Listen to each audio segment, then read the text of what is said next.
My name is Catherine Poole, also known as the Queen of Color. And this is the video prelude to my entry that can be found at queenofcolor.com. This week is the color of endometriosis. And usually what I like to do is to have an entry that is kind of a companion to catherinepoole.com, my Thursday kick. And this week in my Thursday kick, I talk about endometriosis along with lupus and some other tissue issues and the role of what I call cascading. What I wanted to talk about is how endometriosis looks within an energy field. And it depends really on the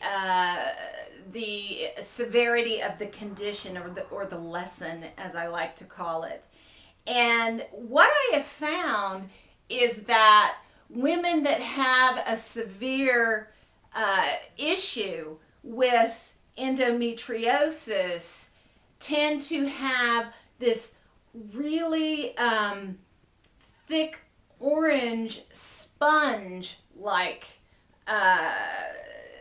cloud of energy around their sacral plexus, which is your second energy center, second emotion center that I like to call them. But that is right below your belly button and right above your base pelvic region. And orange is the color that vibrates to that second emotion center. Orange is all about creativity, creation, emotions, but person-to-person connections, and it's associated with things that are fluid within your body. Normally I deal with depletion. That's what gets my attention, is what's missing.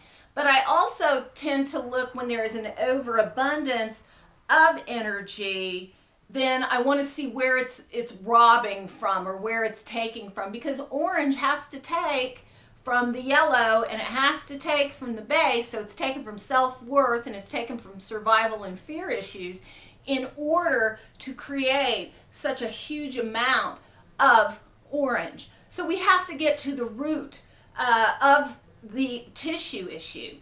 And endometriosis, when you do research, the scientists and the doctors say there's not a known reason for it. Well, nobody's asked me.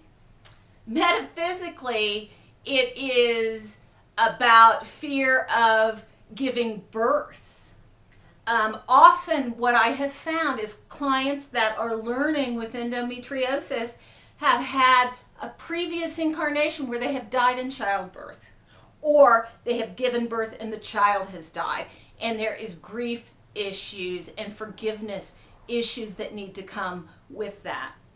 The other thing that's interesting when I talk about the color of endometriosis is looking at how creative projects, and not the literal giving birth, can also create some issues in terms of flow and moving forward, because it's all about flow. Whether it's menstrual flow, moving forward, or the fact that it is that second emotion center, and it does deal with fluid and flow within the body. So check out the color of endometriosis at queenofcolor.com, and I also give you some advice if you are learning from this, what colors to bring in and how to kind of tone down the orange in your life if you've got a lot of it. You don't, if you've got that abundance of orange, you really don't want to surround yourself with a whole lot of it. Okay? So you want to bring in your blues and your greens, because it's all about moving forward and healing. So check it out at queenofcolor.com. And also, I think you'll find catherinepoole.com and, Can You Hear Me Now entry. Very rewarding. And I look forward to talking to you next week. Thank you. Have a wonderful, wonderful week. Blessings.